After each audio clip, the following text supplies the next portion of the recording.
I always thought my marriage was solid. Emily and I met in college where we clicked immediately. We shared the same sense of humor, had similar interests in music and movies, and could spend hours just talking about nothing. When we got married 3 years ago, it felt like a victory, like we had conquered everything together.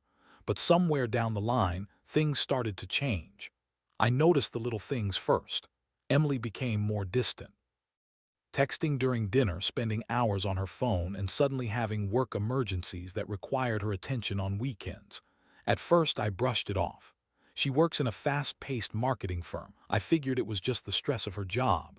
I tried to be supportive, even as I missed the woman who used to be so present. But then things escalated. One night, I got home late from work and she wasn't there. I called her phone, but it went straight to voicemail. When she finally came home, she was dressed up like she was coming back from a night out, smelling of some perfume I didn't recognize. "Just dinner with the team," she said, brushing it off with that same smile I fell in love with. I wanted to believe her, but something gnawed at me. I decided to dig a little deeper. A few days later, I had a business meeting that ended early, and on a whim, I drove by her office. I figured I could surprise her with lunch, maybe even bring back a cupcake from that bakery she loves. But when I pulled into the parking lot, my heart dropped. Emily's car was there, but so was Mike's, a guy from her office who I had heard her mention a few times.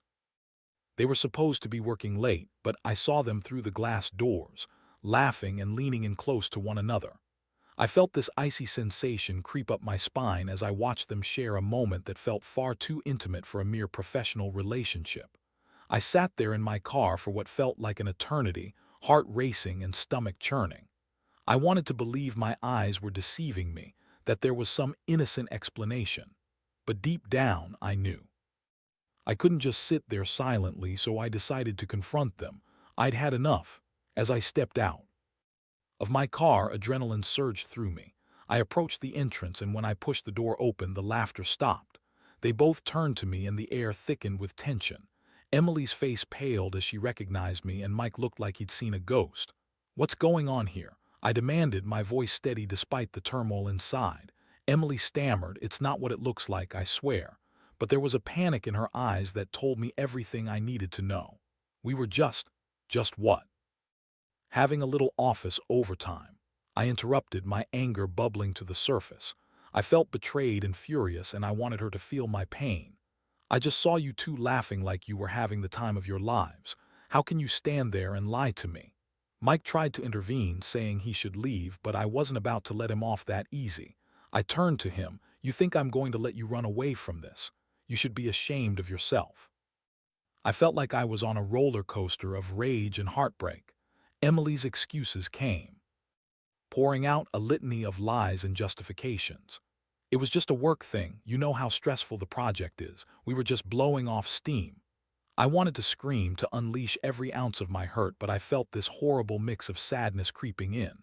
It was right there in that moment, my entire world crashing down. The betrayal stung deep, and I could feel the anger fading into something worse, despair. I didn't want to believe this was real. I wanted to scream, to cry, to do anything to escape the reality of my wife's infidelity. But all I could do was stand there, watching her as she tried to rationalize the unreasonable. The confrontation spiraled, and I felt the weight of the situation crush me. I didn't want to lose her, but she'd already lost me. How do you come back from something like this? The night was still young, but my heart felt heavy, burdened by the betrayal I never saw coming. I had to figure out what to do next. I drove home in a daze, every thought consumed by her betrayal. What would my life look like now? How could I even consider forgiving her after this? Each question twisted in my gut like a knife. When I got home, the silence was deafening. The house we built together, filled with memories and dreams, suddenly felt like a prison. I sat on the couch, staring blankly at the wall, replaying the confrontation in my mind. Emily's frantic explanations echoed in my ears, but the truth was undeniable. She had betrayed me, and I had seen it with my own eyes. As the hours dragged on, I felt a mix of anger and profound sadness. I wondered how many times this had happened, how long it had been going on, and if I had been blind to the signs all along. I thought about the little things, her late nights, the way she would sometimes forget to text back, the times she seemed lost in thought. It all made sense now, and the realization stung like a fresh wound. I didn't sleep that night. I couldn't. My mind raced with thoughts of revenge. Part of me wanted to confront Mike again, to make him understand the pain he had caused. Another part of me wanted to run away, to escape the reality of my shattered marriage, but running wouldn't solve anything. I needed to make a decision, not just for myself, but for Emily too. The next day, I took a personal day off work. I couldn't bear the idea of facing my coworkers, pretending like everything was normal when my world was falling apart. I spent the morning in a haze, my mind oscillating between anger and sorrow. I knew I had to talk to Emily again. I needed clarity, a chance to hear her side without the pressure of the moment. By mid-afternoon, I had stewed long enough. I took a deep breath and called Emily. "We need to talk," I said, trying to keep my voice steady. There was a pause before she agreed. I could hear the tension in her voice, and my heart sank a little more. When she walked in, the atmosphere was thick with unspoken words. Emily looked different somehow, her eyes puffy as if she had been crying. But I couldn't muster any sympathy just yet. I needed to know the truth. "Let's cut to the chase," I started, running a hand through my hair. "I want to know what's been going on between you and Mike. No more lies." She hesitated, biting her lip. "I swear it was just a mistake. We were caught up in the project, and I didn't think it would lead to anything. I was just lonely." "Lonely?" I snapped, anger flaring up again. "You think that's an excuse? You think I wouldn't have been there for you if you had just talked to me?" Emily broke down then, her facade crumbling. "I wanted to tell you I never meant to hurt you. It's just things have been so hard lately. With work with us, I didn't know how to handle it. So you decided to sleep with someone else." I shot back, incredulous. "That's your solution?" Her face fell and she looked genuinely remorseful. I know it was wrong, but it felt good to have someone pay attention to me. I thought it was just a fling, something that wouldn't matter in the long run." The betrayal cut deeper than I thought possible. I had worked so hard to support her, to be there in every way I could, and she had chosen to turn to another man instead. "What about love? What about us?" I asked, my voice barely above a whisper, feeling the weight of the question hang in the air. Emily looked at me with watery eyes. "I love you, I swear. This was a stupid mistake. I never wanted it to go this far. Yet here we are," I replied, my heart heavy. "You let it go too far." We spent hours talking, and with each passing minute I felt my heart shattering into more pieces. I was angry, hurt, and confused. The love I had for her was fighting against the betrayal I couldn't shake off. I didn't know what to do next. As the conversation stretched on, I realized I was at a crossroads. I could either fight for this marriage or walk away. But how could I trust her again? And what if this was just the beginning of a pattern I wasn't willing to endure? It felt like a choice I never wanted to have to make, but here I was. In that moment, I made a decision. I was going to show Emily that there were consequences for her actions. I would give her a chance to prove she was worth it, but I needed her to understand the reality of what she had done. I was going to plan my revenge, not with reckless actions, but with a calculated response that would ensure she understood the gravity of the situation. It was time to take control of my life again. I needed to think strategically about how to move forward. The thought of it gave me a small sense of power amidst the chaos. As I looked at Emily, sitting there with tears on her cheeks, I realized something had shifted in me. I was not just a victim anymore. I was going to reclaim my narrative. After that difficult conversation with Emily, I spent the next few days in a whirlwind of emotions. I oscillated between anger, sadness, and a strange sense of clarity. I knew I had to make a choice, but I also recognized that a decision needed to come with a plan. I didn't want to retaliate thoughtlessly. I wanted to show Emily the consequences of her actions and make her truly understand what she had put at stake. I began formulating my plan. I thought about what would hurt her the most, what would make her feel the gravity of her betrayal. I wanted to remind her of everything we had built together and how easily it could be lost. I also needed to gather evidence, something tangible, to ensure she couldn't deny the impact of her actions when I confronted her again. The first step was straightforward. I decided to get to know Mike better. I had seen enough of him that fateful night to know he didn't seem like a bad guy, just someone who had made a horrible mistake. but I wanted to understand more about him and how he fit into the picture. I felt a strange sense of determination. Confronting him might give me the closure I needed.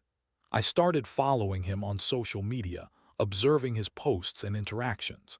He seemed to have a decent life, filled with friends and hobbies. I discovered he was into hiking and had a love for local breweries. Somehow, this made my anger simmer.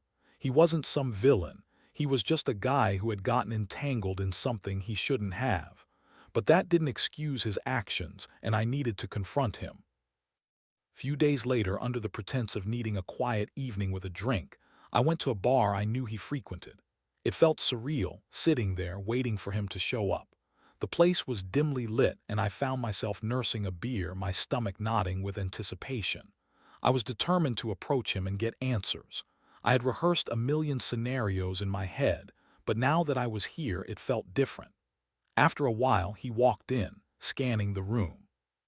The moment our eyes met, I felt a rush of adrenaline. I stood up, my heart pounding in my chest, and approached him. "Mike," I said, trying to keep my voice steady, "can we talk?" He looked caught off guard, his eyes flickering with recognition. Sure, do we know each other?" he asked, feigning ignorance, but I could see he was nervous. "I'm Emily's husband. We need to talk about what happened between you two." The words came out harsher than I intended, but I didn't care. I needed him to understand the weight of the situation. "Look, man, I didn't mean for things to get out of hand." He stammered, his voice shaky. "It was a mistake. I thought she was single." I felt my blood boil at that. "You thought she was single just like that? You didn't even bother to check?" "I didn't know, okay," he said defensively, and I realized he was just as confused as I was. "I'm really sorry for what happened. I care about Emily, but I didn't think it would lead to this." "Caring about her? Is that a joke? She's married. You both crossed a line." I couldn't hold back the anger, and I saw the guilt written all over his face. I know, I messed up. I'll talk to her. I'll tell her it was a mistake and I'll back off. Just please don't take this out on her," he pleaded, his eyes wide with desperation. I took a deep breath, trying to calm down. I didn't want to hurt him, but I needed to make my point clear. "You have to understand something. This isn't just about you and Emily. You've disrupted my life. You've broken my trust, and I don't even know if I can salvage my marriage, so don't come to me with excuses. You need to own your part in this." The conversation continued, and while I didn't feel any satisfaction from it, I did feel a sense of clarity. I could see Mike was genuinely remorseful, and for a moment I considered the possibility that this could lead to some resolution. But then I remembered how deeply Emily's betrayal had cut. I didn't care about his feelings. I cared about mine. As I left the bar, I felt a mix of emotions swirling within me. Talking to Mike hadn't given me the closure I thought it would, but it had laid some groundwork. I still needed to confront Emily again, this time with the knowledge of how her actions affected both of us. With that in mind, I returned home, my heart heavy but my mind focused. Later that evening, when Emily came home, I could sense the tension in the air. She had that look again, the anxious, almost pleading expression that made me want to both comfort her and push her away. "I need you to listen to me," I said, my voice firm but calm. "I talked to Mike." Her eyes widened in surprise, and I could see her heart race. "You did? What did he say?" "He admitted it was a mistake, but that's not what matters," I replied, cutting her off before she could offer more excuses. "What matters is that you need to face the reality of your actions. This isn't just about you and him, it's about us." She looked down, shame washing over her. "I know I made a terrible mistake. I'm so sorry for what I did. I will do anything to fix this." I shook my head, feeling an unfamiliar resolve form within me. "You say that, but words mean nothing right now. I need to see you truly understand what you've done. I want you to think about the damage this has caused. I want you to prove to me that you're willing to fight for us, to fight for our marriage."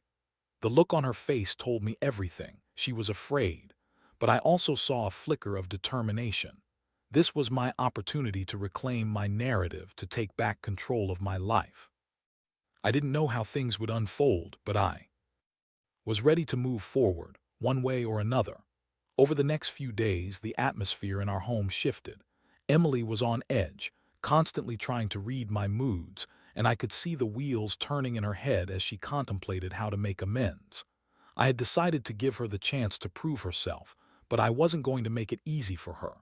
Trust was a fragile thing, and I was not about to hand it back to her on a silver platter after she had shattered it. I told Emily I needed space to think things through, that I would be taking some time to reflect on our relationship. She didn't argue, and I could see the relief wash over her. Perhaps she thought that by giving me space, I would come to the conclusion that we should just move on and forget about everything. But I had different plans. In the days that followed, I became more strategic about how I approached the situation. I started documenting everything. I kept a journal of my feelings, detailing the moments when I felt angry, sad, or hopeful. I wanted to have a record of my emotional journey to help guide my decision. I also made a list of the things I needed from Emily to move forward: transparency, honesty, and genuine effort to rebuild our trust. I was preparing for what came next, and I felt more empowered than I had in days. Emily tried hard to show me she was committed to making things right. She reached out to couples therapy, suggesting we go together to work through our issues. I wasn't opposed to the idea, but I needed to set the ground rules first. "I'll go to therapy with you," I said, "but you have to understand that this is not a quick fix. You can't just say you're sorry and expect it to be over. You have to show me that you're serious." "Of course, I promise I'll do whatever it takes," she replied earnestly. I appreciated her enthusiasm, but I couldn't shake the feeling that it was still too soon. I had to keep the pressure on and remind her that this wouldn't be easy. That weekend, we attended our first therapy session. Emily was nervous, and I could tell she wanted to make a good impression to show the therapist that she was taking this seriously. But I sat back, arms crossed, unwilling to let my guard down. I wanted to see if she could articulate her feelings and take responsibility for her actions. The therapist guided us through the process, and I listened as Emily detailed her feelings of loneliness and frustration. It was hard to hear her talk about how she felt neglected, but I also recognized that she had a point. Our lives had become routine, and I had focused so much on work that I had overlooked her emotional needs. Still, that didn't justify her actions. As we spoke, I could feel the tension in the room. Emily seemed to be genuinely working through her emotions, but I wasn't ready to let my defenses down. I needed to see her actively acknowledge the hurt she caused, not just for my sake but for hers as well. After the session, as we drove home, Emily turned to me, her eyes pleading. "Do you think we can make this work?" "I don't know, Emily," I replied honestly. "This is going to take time. You need to show me that you're committed to this long term, not just for a few sessions or a couple of days." "I will, I promise. I'll prove it to you," she said, her voice trembling slightly. "I hope so," I said, not wanting to give her false hope. "But I can't do this alone. You have to take the initiative." Over the next week, I watched as Emily began to make small changes. She started putting together date nights, planning activities that we could do together, and trying to engage me in conversations about our relationship. It felt strange to see her so proactive, but I was still guarded. I tried to focus on the positive, but it was hard to shake off the bitterness from the betrayal. One night, she suggested we revisit our favorite restaurant. I had to admit it was a nice gesture, and I appreciated the effort. But as we sat down at the table, a familiar tension hung in the air. Emily seemed nervous. Her hands fidgeted with the napkin, and I could see the worry in her eyes. "Do you ever think about what would have happened if I hadn't caught you?" I asked, my voice steady but firm. She looked down, then met my gaze. "Every day, I feel like I'm living with the weight of my mistakes. I wouldn't blame you if you wanted to leave." I sighed, my heart aching at her admission. "I don't want to leave, but it feels like there's a barrier between us. I need to know that you're not just saying these things to appease me. I need to see that you really understand the pain you've caused." "I do. I've been thinking so much about it," she said earnestly. "I never wanted to hurt you. I made a horrible mistake, and I'm trying to make things right. Please give me a chance." The sincerity in her voice tugged at my heart. I could see she was trying, but I still felt hesitant. After dinner, we walked around the neighborhood, and I saw the familiar spark of our earlier days flicker back to life. We reminisced about old memories, laughed at past jokes, and for a moment I felt a fleeting sense of hope. But just as quickly as it came, I reminded myself of the reality of our situation. That night, lying in bed, I replayed the day in my mind. I thought about everything Emily had said, how she was working to make amends. But I also recalled the betrayal, how it had shattered the foundation of our relationship. I realized I was still in a state of limbo, caught between the desire to forgive and the instinct to protect myself from further pain. The truth was, I wasn't sure if I could move past this. I wanted to believe we could rebuild, but the road ahead felt uncertain. I had to consider what was best for me, and in doing so, I needed to find a way to confront my feelings head-on. I was determined to take my time, to weigh my options carefully, and to ensure that I was ready for whatever came next. As the weeks passed, the initial shock of Emily's betrayal began to settle into an uneasy routine. We continued attending therapy, and while I appreciated her efforts to show commitment, I still felt a lingering apprehension. Each session forced me to confront emotions I had tried to ignore, and I couldn't shake the feeling that we were operating on borrowed time. Emily was trying hard, but the truth hung over us like a storm cloud. The small gestures she made, planning dinners, suggesting outings, felt like band-aids on a gaping wound. I couldn't help but notice how easily she slipped into her old habits, the late-night texting, the moments when she seemed lost in thought, and the lingering shadow of doubt that had crept into our lives. One night, after a particularly intense therapy session, I returned home feeling emotionally drained. I had laid bare my fears and anger, and Emily had responded with tears and reassurances. But as I sat in the dim light of our living room, I realized I was still holding back. I needed to confront the reality of our situation, not just for her but for myself. "Emily, we need to talk," I said, my voice steady but firm. She looked up, concern etched on her face. "What's wrong? Did I say something in therapy that upset you?" "No, it's not that. I think we need to discuss where we're headed. I've been feeling stuck, and I need to know if you truly understand the gravity of what happened." She nodded, her brows furrowing. "I know I messed up. I just want to show you I'm committed to rebuilding what we had. But it feels like we're just going through the motions. I need to see real change from you, not just words," I replied, frustration creeping into my voice. "I need to know that you're willing to fight for us, to be transparent about everything." "I am, I swear," she insisted, her voice rising slightly. "I'm trying my best here. What more do you want from me? I want you to be honest about how you feel. I want you to acknowledge that this isn't just a phase, it's going to take real effort and sacrifice," I said, my heart pounding in my chest. "You need to be willing to face the consequences of your actions, not just with me but with yourself." She fell silent, and I could see the realization dawn on her.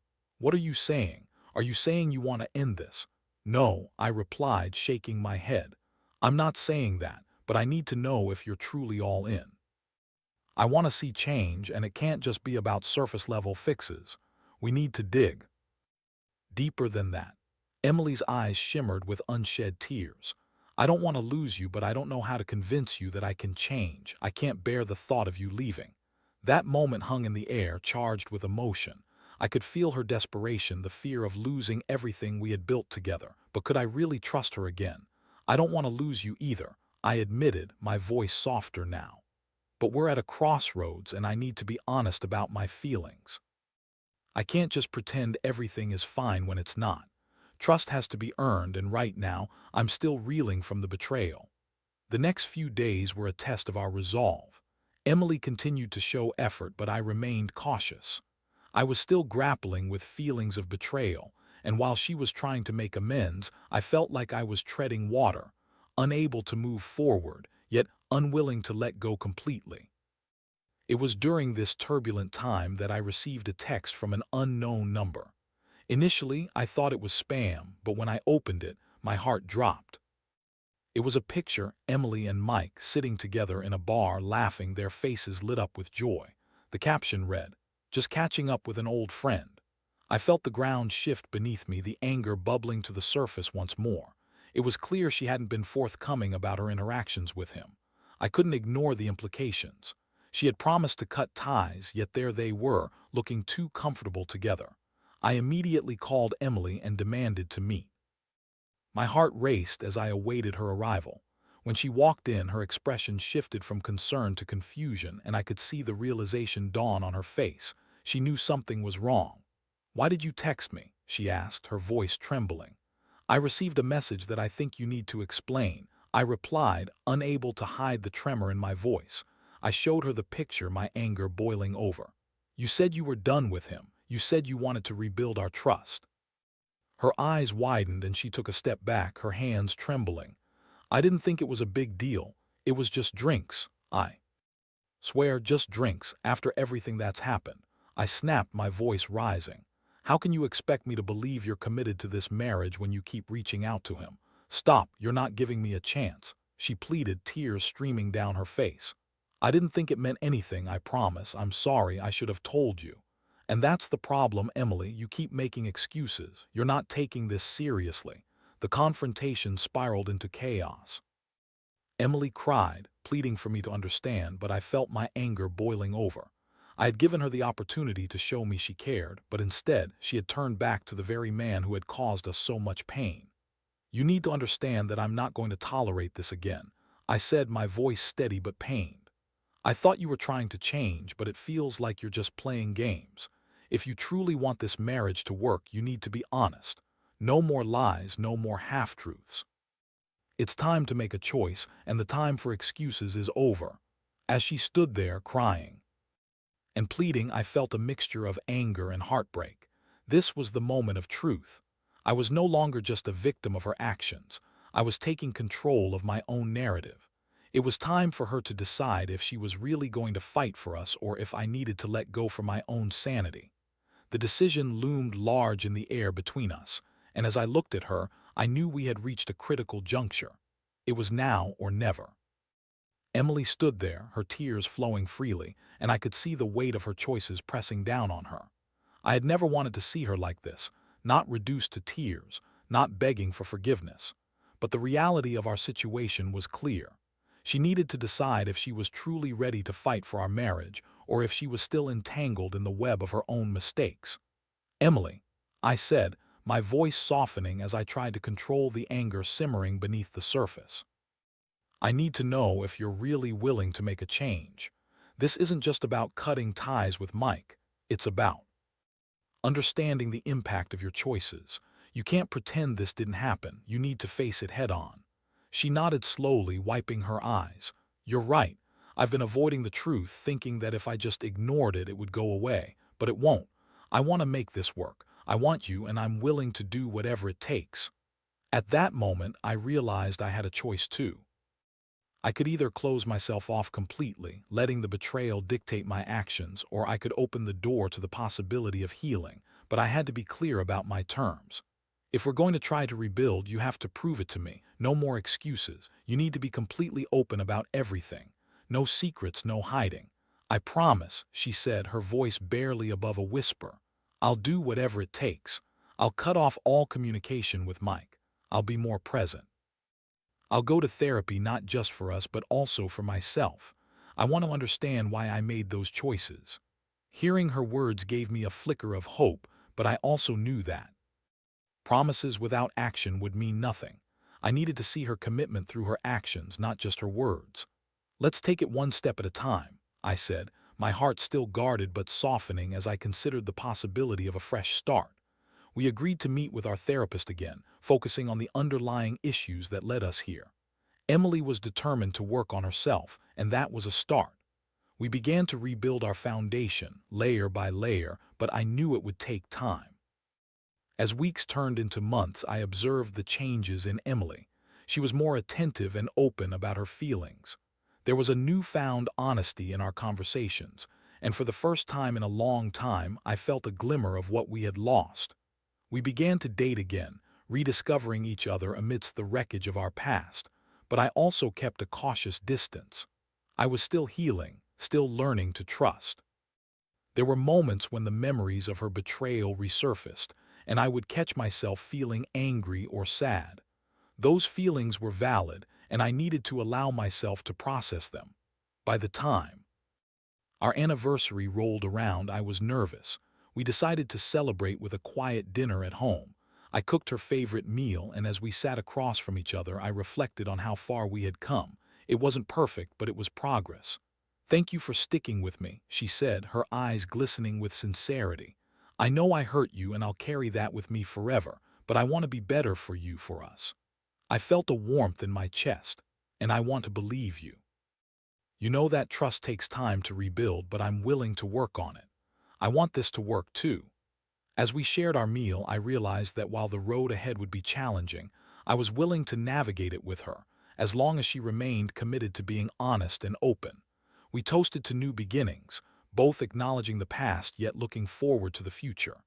In the end, I learned that love isn't just about the happy moments. It's about facing the painful truths together. It's about choosing to fight for one another, even when the fight feels impossible. Trust, once broken, can be rebuilt, but it requires effort, accountability, and most importantly, a shared commitment to growth.